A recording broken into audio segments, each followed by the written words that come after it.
نحمده ونصلي ونسلم على رسوله الكريم اما بعد فاعوذ بالله من الشيطان الرجيم بسم الله الرحمن الرحیم۔ ناظرین، ناظرات، سامعین، سامعات، آج کا ہمارا موضوع ہے کہ دنیا بھر میں قرآن مجید کو قرأت کے ساتھ بہت کم پڑھا جاتا ہے، حالانکہ آپ کو معلوم ہونا چاہیے کہ قرآن مجید کو تجوید و قرأت کے ساتھ پڑھنا فرض ہے اور قرض ہے اور لازم ہے۔ دیکھیں، اللہ رب العزت نے قرآن مجید میں ارشاد فرمایا وَرَتِّلِ الْقُرْآنَ تَرْتِيلًا، محبوب آپ قرآن کو ترتیل کے ساتھ پڑھیں۔ ترتیل کا لغت میں معنی ہوتا ہے خوب ٹھہر ٹھہر کر پڑھیں، جس طرح حدیث میں آتا ہے رتل کما ترتل فی الدنیا، کہ قیامت والے دن جنتی کو کہا جائے گا کہ یوں تلاوت کرو جیسے دنیا میں تم تلاوت کرتے تھے، تلاوت کرتے جاؤ اور جنت کی سیڑھیاں چڑھتے جاؤ۔ تو ترتیل کا لغت میں معنی ہے ٹھہر ٹھہر کر پڑھنا۔ ترسیل بھی ترسل یا ترسل و ترسل، وہ بھی اسی معنی میں ہے، خوب ٹھہر ٹھہر کر پڑھنا۔ اس لیے حضور نے فرمایا کہ اذان میں جو ہے ترسیل کیا کرو، اور جو اقامت ہے اس میں تحدیر کیا کرو، یعنی اقامت کو تیز پڑھا کرو اور اذان کو خوب ٹھہر ٹھہر کر جو ہے وہ پڑھا کرو۔ تو رتل آقا علیہ السلام کو خطاب ہے کہ محبوب آپ قرآن کو ترتیل کے ساتھ پڑھیں۔ اب ترتیل کا اصطلاحی معنی اور اس کی تفسیر ایک باقی مفسرین نے کیا ہے جود ہو تجویداً، یعنی رتل کا مطلب ہے کہ قرآن مجید کو تجوید و قرأت کے ساتھ پڑھو، اور ایک مولا کائنات نے عمدہ تفسیر کی ہے، حضرت علی المرتضیٰ شیر خدا کرم اللہ وجہ الکریم، آپ نے یوں کی کہ ہوا تجوید الحروف و معرفت الوقوف۔ ترتیل کا معنی یہ ہے کہ حروف کو عمدہ طریقے سے ادا کرنا اور وقوف کی پہچان کرنا کہ کس کس جگہ پر وقف کرنا ہے۔ پتہ ہونا چاہیے کہ دو زبریں ہیں، وقف کی حالت میں الف سے بدلیں گی، دو پیشیں ہیں، دو زیریں ہیں، ایک زبر ہے، ایک زیر، ایک پیش ہے، تو سب کو وقف کی حالت میں ساکن کرنا پڑے گا۔ اگر گول تا ہے وقف میں ہا سے بدلے گی، وغیرہ وغیرہ، یہ پتہ ہونا چاہیے۔ جی، یہ مولا کائنات نے اس کی جو ہے وہ تفسیر کی ہے۔ تو آپ کے ذہن میں ایک اشکال پیدا ہوا ہوگا، وہ یہ کہ رتل یرتل و ترتیل مصدر ہے اور مصدر واحد ہے، واحد کی تفسیر واحد کے ساتھ کی جاتی ہے، تثنیہ کی تفسیر تثنیہ کے ساتھ، جمع کی تفسیر جمع کے ساتھ، لیکن یہاں مولا کائنات نے واحد جو لفظ ہے مصدر ترتیل ہے، اس کی تفسیر حروف اور وقوف کے ساتھ کر دی ہے، جبکہ حروف حرف کی جمع ہے اور وقوف وقف کی جمع ہے۔ واحد کی تفسیر جمع کے ساتھ مولا کائنات نے کیسے کر دی؟ تو ذہن میں رکھیں کہ مولا کائنات نے بالکل درست تفسیر کی ہے۔ اصل میں ایک نقطے کی طرف اشارہ ہے، وہ نقطہ ہم نے سمجھنا ہے کہ مصدر جو ہوتا ہے واحد ہوتا ہے، اس میں جنس ہوتا ہے، اس کی جمع نہیں لائی جاتی، لیکن جب کبھی بعض مقامات شاذہ پر، بعض مقامات نادرہ پر جب اس کی جمع لائی جاتی ہے تو اس سے مقصود مختلف انواع، مختلف اقسام، ان کی طرف اشارہ کرنا ہوتا ہے۔ ایک دو مثالیں عرض کرتا ہوں۔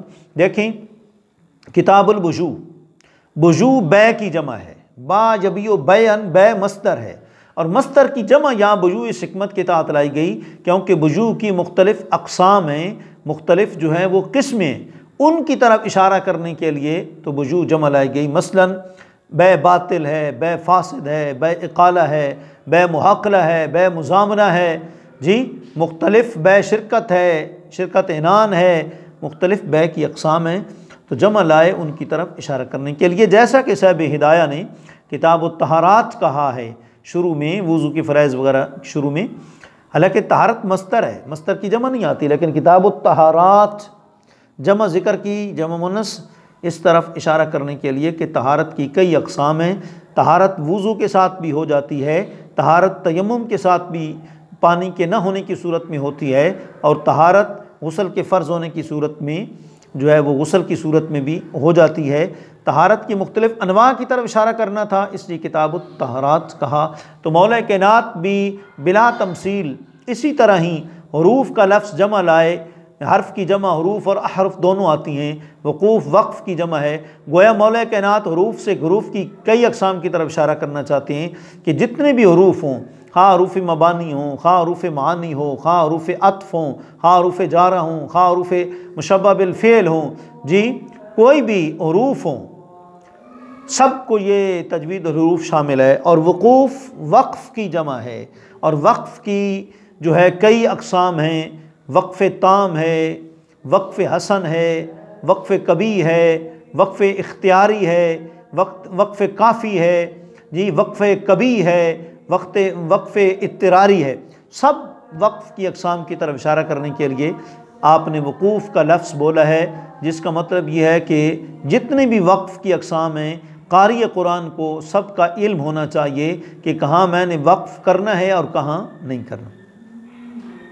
اور ذہن میں رکھیں کہ رتل وعد کا صیغہ ہے، اور اس کے مخاطب اولین آقا علیہ الصلوۃ والسلام ہیں۔ گویا کہ سرکار کو مخاطب کیا جا رہا ہے کہ اے محبوب آپ قرآن کو ترتیل کے ساتھ پڑھیں۔ حالانکہ سرکار تو پہلے ہی ترتیل سے پڑھتے تھے، کیونکہ قرآن کا نزول ترتیل کے ساتھ ہوا۔ اس پر قرینہ کیا ہے کہ علامہ ابو الخیر شمس الدین محمد بن محمد جزری رحمۃ اللہ تعالی علیہ مقدمۃ الجزریہ میں فرماتے ہیں وَالْأَخْذُ بِالتَّجْوِيدِ حَتْمٌ لَازِمُ مَنْ لَمْ يُجَوِّدِ الْقُرْآنَ آسِمُ لِأَنَّهُ بِهِ الْإِلَٰهُ أَنزَلَ وَهَكَذَا مِنْهُ إِلَيْنَا وَصَلَ۔ امام جزری رحمۃ اللہ تعالی علیہ فرماتے ہیں کہ قرآن کو تجوید کے ساتھ پڑھنا لازم ہے۔ من لم یجود القرآن آثم، جو قرآن کو تجوید کے ساتھ نہیں پڑھے گا گناہ گار ہوگا۔ دیکھیں نا آج کل کتنے ائمہ ہیں، کتنے حفاظ ہیں تجوید کے بغیر پڑھ رہے ہیں، الحمد کو الحمد پڑھ رہے ہیں۔ الحمدللہ کا مطلب ہے ساری تعریفیں اللہ کے لیے، اور الحمدللہ نعوذ باللہ من ذالک نقل کفر نباشر، اس کا معنی ساری گلی سڑی چیزیں اللہ کے لیے، نعوذ باللہ۔ کتنا تجوید کا فرق پڑتا ہے۔ صراط الذین انعمت پڑھیں گے تو ٹھیک ہے، انم تو پڑھیں گے تو کفر ہو جائے گا، وَإِذِ ابْتَلَىٰ إِبْرَاهِيمُ رَبَّهُ پڑھیں گے تو کفر ہو جائے گا۔ جی دیکھیں، ایک زبر کی جگہ پر پیش پڑھنے سے، پیش کی جگہ پر زبر پڑھنے سے معنی میں کتنا فرق آتا ہے۔ وَإِذِ ابْتَلَىٰ إِبْرَاهِيمَ رَبُّهُ کا مطلب یہ ہے کہ ابراہیم علیہ السلام کو ان کے رب نے آزمایا، اور اگر یوں پڑھیں گے وَإِذِ ابْتَلَىٰ إِبْرَاهِيمُ رَبَّهُ، پھر اس کا مطلب نعوذ باللہ من ذالک ابراہیم علیہ السلام نے رب کو آزمایا۔ جی تو اس سے آپ اندازہ لگا لیں کہ قرآن کو تجوید کے ساتھ پڑھنا کتنا لازمی ہے۔ اگر کوئی لخن جلی کرتا ہے امام تو اس کی نماز واجب الاعادہ ہے۔ جی صفات لازمہ کا خیال نہیں رکھتا، جی صفات عارضہ کی کچھ رہتا ہے کہ اس میں لخن خفی ہوتی ہے، صفات لازمہ تو لخن جلی، صفات لازمہ کا مرتکب تو لخن چھوڑنے والا تو لخن جلی کا مرتکب ہوتا ہے۔ تو بہرحال امام جزری فرماتے ہیں جو قرآن کو تجوید کے ساتھ نہیں پڑھتا گناہ گار ہے، لأنہ بِهِ الْإِلَٰهُ أَنزَلَ وَهَكَذَا مِنْهُ الْإِلَٰهُ وَصَلَ، کیونکہ اللہ نے قرآن کو اسی طرح ہی نازل کیا اور اسی طرح ہی ہم تک جو ہے پہنچایا، یعنی ترتیل کے ساتھ۔ تو سوال یہ ہے کہ جب سرکار خود ترتیل کے ساتھ پڑھتے تھے، گویا ترتیل آپ کو حاصل تھی، جب ایک چیز حاصل ہو پھر اس کا حکم دینا یہ تو تحصیل حاصل ہے۔ ایمان والوں کو کہہ دیا جائے یا ایھا الذین آمنوا آمنوا، ایمان والو ایمان لاؤ، اس کا کیا مطلب؟ جی تو اس کے کئی جوابات ہیں۔ پہلا جواب یہ ہے کہ اچھا دوسری بات کہ اگر حضور ہی کو خطاب ہے تو حضور تو پہلے سے پڑھے ہوئے ہیں، لہٰذا سب کو خطاب ہونا چاہیے، اور سب امت کو اگر خطاب ہوتا تو پھر رتلو ہوتا، جیسے اقیم الصلاۃ میں جمع ہے یہاں رتلو میں جمع ہوتی، لیکن ایسا نہیں ہے۔ تو اس کا جواب یہ ہے کہ اولین اس کے مخاطب آقا علیہ الصلوۃ والسلام ہی ہیں، اور مراد یہاں کیا ہے؟ حضور کی امت جو ہے وہ مراد ہے۔ تو کئی جگہ پر بظاہر خطاب حضور کو ہوتا ہے، لیکن مراد وہاں حضور کی امت ہوتی ہے، ایک تعمیم ہوتی ہے، ہر ایک اس کا مخاطب ہوتا ہے۔ جیسے قرآن مجید کے اندر ایک مثال موجود ہے وَلَوْ تَرَىٰ إِذِ الْمُجْرِمُونَ نَاكِسُو رُءُوسِهِمْ عِندَ رَبِّهِمْ، کہ قیامت والے دن مجرموں کو تم دیکھو گے انہوں نے اپنے سروں کو نیچے جھکایا ہوا ہوگا۔ جی تو اب ترا یہ مطلب نہیں کہ کوئی خاص مخاطب ہے، کوئی مطلب سرکار مخاطب ہیں یا کوئی امتی خاص مخاطب ہے، اس کے اندر تعمیم ہے۔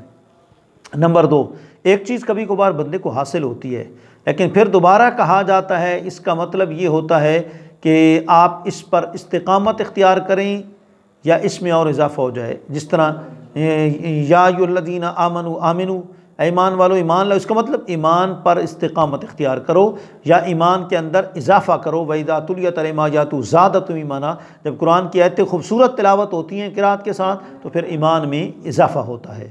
فَاسْتَقِمْ كَمَا أُمِرْتَ، حالانکہ حضور تو استقامت اختیار کرتے تھے، مطلب ہے کہ اس میں اللہ اور اضافہ فرما دے کہ اس پر آپ اور استقامت عطا فرما دے۔ جی تو یہ اس کا جو ہے وہ آیت کریمہ کا مطلب ہے۔ اللہ تعالیٰ سب کو قرآن مجید، دیکھیں قرآن مجید کو تجوید کے ساتھ پڑھنا یوں ہی لازم ہے جیسا کہ نماز پڑھنا لازم ہے۔ نماز کو کوئی چھوڑے گا تو گناہ گار ہوگا، قرآن کی تلاوت کو تجوید کے ساتھ کوئی نہیں کرے گا تو وہ گناہ گار ہوگا۔ اللہ کریم آپ کو، ہم سب کو قرآن مجید تجوید و قرات کے ساتھ پڑھنے پڑھانے کی توفیق عطا فرمائے۔ ایک آخر میں ضروری اعلان سماعت فرمائیں، ہمارے جامع فیضان حضرت سیدنا داتا گنج بخش علی بن عثمان اجویری رحمۃ اللہ تعالی علیہ، یوسف پارک گلی نمبر 10 شدرہ میں ہمارے استاذ المکرم جو ہے عالمی ایوارڈ یافتہ قبلہ قاری علی اکبر نعیمی صاحب دامت برکاتہم العالیہ نے تجوید و قرات کا کورس شروع کرایا ہے، اور ہم انشاءاللہ بورڈ کے اندر اس کا امتحان بھی دلائیں گے۔ 1 سالہ ہم نے طالبات کا کورس شروع کیا ہے، تو جو اس میں بین داخلہ لینا چاہتی ہیں اس کے لیے کم از کم پرائمری مڈل شرط ہے، وہ یا حافظہ ہو تو داخلہ لے سکتی ہیں۔ اللہ کریم ہمیں جو ہے زیادہ سے زیادہ تجوید و قرات کی خدمت کرنے کی توفیق عطا فرمائے۔ وآخر دعوانا الحمدللہ رب العالمین۔